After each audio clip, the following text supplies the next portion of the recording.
The following two stories are true accounts of people who have used and suffered from addiction to prescription painkillers. You could consider myself kind of laid back, go with the flow. Never really, and I mean, even today I'm still trying to find who I am, you know. I think that's kind of like an everyday struggle that people go with, trying to find who they are. And when you, I mean, how do you know when you do find it? Yeah. You know? But yeah, that's high school. Yeah. You in trouble a lot in high school? Not really. I mean, as far as I got away with a lot, I would say. You know, because I don't know, everyone seemed to like me. I liked everyone. I was pretty outgoing. Didn't really care what people thought of me. You know, as long as most people liked me. Turned out most people didn't like me. But I was class clown. Finding out you were voted class clown? Yeah. Oh, hey-oh. Hey-o. Got a real good job with a respiratory mobility company, setting up oxygen and stuff like that. And around that time is when I started kind of experimenting with pills. You know, nothing too like hardcore, but that's kind of when I got. And I really don't know how it started, honestly, how I started doing them. But that's when I really got started into doing it. Yeah, it was, I can't remember what it was. Maybe like a Percocet 5 or something. It was a pretty small pill. And he asked me if I wanted to split it with him. He said, you know, I've never tried one before, so it'd probably give me a little bit of a buzz. Was there a hesitation to do that at all? There was. I was kind of like, you know, I thought that was kind of strange. You know, the idea of putting something up your nose anyway is just strange. But I had never heard of the negative effects of pills. You know what I mean? I didn't know there was, you know, addiction. It rots your teeth. I mean, just all the physical effects that it does. How it ruins you physically and emotionally. It takes everything away from you. I had no idea. What do you think they were safe? Safer? Well, I figured, you know, like drinking isn't that bad. Yeah. You know, that's the way I just kind of seen it. I was like, it's like drinking or, you know, smoking pot every now and then. It's not going to kill you. But it turns out it can kill you.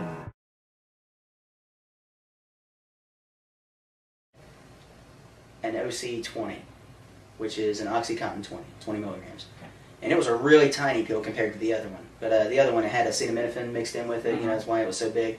So I thought, you know, in my head, it's a tinier pill. You know what I mean? I'm probably not going to get anything off of this.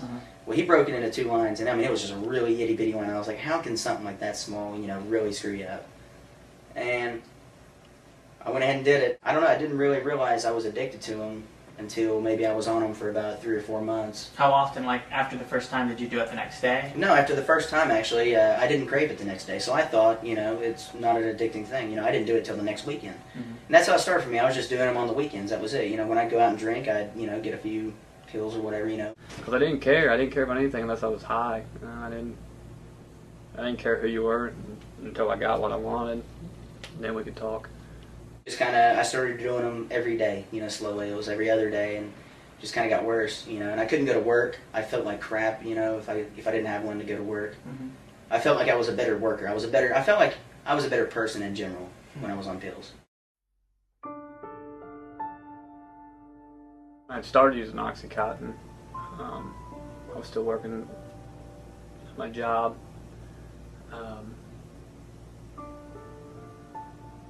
Of course, you start building up a tolerance after a while to certain pills. And yet one of them's not doing enough, so I mean, I got to get 2 of them today. Or I got to get 3 of them, whatever. And they're not cheap. $30 or $1 a milligram. 30 milligrams, $30. I'm doing 4 or 5 of them a day. That's $100 to $120 to $150 a day that I've got to find some way of getting. You know, I was making decent money, but not enough to supply my needs. So started stealing off my family.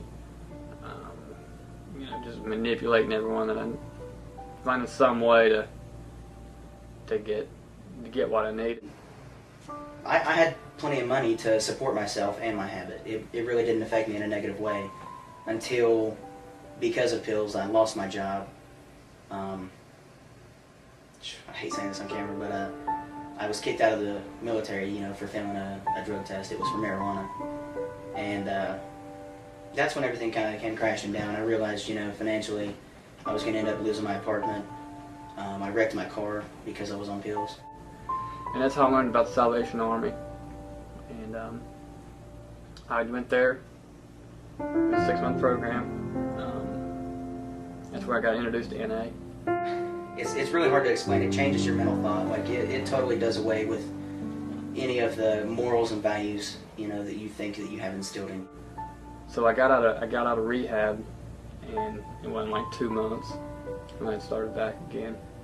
This time it was worse, you know, worse off than the first time. Started shooting up with needles, which was something I said I'd never do, and I started doing that.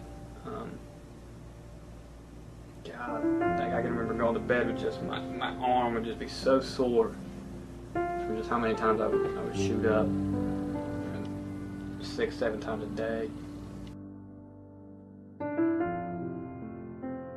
I remember the last time I did a pill, it was a Roxycodone 30. Crushed it up and snorted it.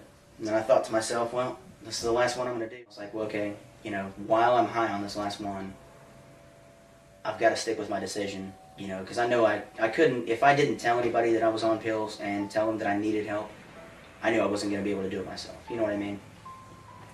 So I went ahead and called my dad, and he was actually at the bar, and it was maybe 10 or 11 at night, so I figured my dad was already, you know, kind of drunk. So I figured he wouldn't get home till maybe 1 or 2, you know, in time for me to come down from it before I talked to him. And I called him and said, Dad, you know, I need to talk to you about something. Knew that I had to do something again, and decided to go back to the Salvation Army, this time in Columbus.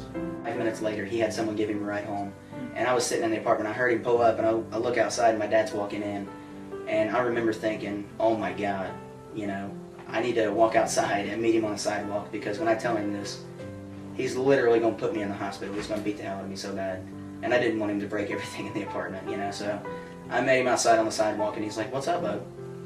And I looked at him, and I was trying my hardest not to cry, but, you know, while I was talking, tears just started flowing down my eyes. There was nothing I could do. And I looked at him and I said, Dad, I'm hooked on pills, you know, and I've been doing coke every now and then, and I smoke pot just about every day, you know, and I need help quitting. And he just had this blank stare on his face, and he just looked at me for maybe 5 or 6 seconds, and just walked over and gave me a hug. And I'm telling you, man, I started bawling. It was, I don't know, I never felt more proud of my dad and ashamed of myself at the same time, you know. I know this time that I can't do one. I've already relapsed once. I'm not doing it again. I've already put my family through a just hell. You have to keep your train of thought off of it, you know, when you're trying to quit. But I mean, it was terrible. I was sick for about 8 or 9 days. June the 20th, I'll have 11 months. So, almost close to a year. But Mike and Adam are fortunate compared to many who choose to abuse prescription drugs. These two were able to overcome addiction. However, Southern Ohio is still home to many addicts not in recovery. In these last questions, Mike and Adam give insight as to why the problem is so hard to avoid. It's socially acceptable in this area to do pain pills. It is. You say, man, I need to go get a big shot of heroin. I mean, people are going to think you're crazy. It's the same thing. Same exact thing. You're just as bad as those heroin addicts. Just because you're not putting it in your arm doesn't mean that you're any better than they are. I heard so many people that were using say, you know, I don't want to be around that guy, he shoots up. I think it's such a problem here because this is just it's a poor community here, and it really is just kind of a redneck town, you know. Everybody drinks here, you know. You can go right across the bridge in Kentucky or or Huntington to, you know, find weed or anything, you know. And with Huntington having the connections, you know, through Detroit, and then they're just right across the bridge, and then all the people that go to Scioto County or down in, Brewer County in Florida. I mean, it's just, it's all connected. You know, it seems like this is like right at the heart of it, you know. This is Tri-State area.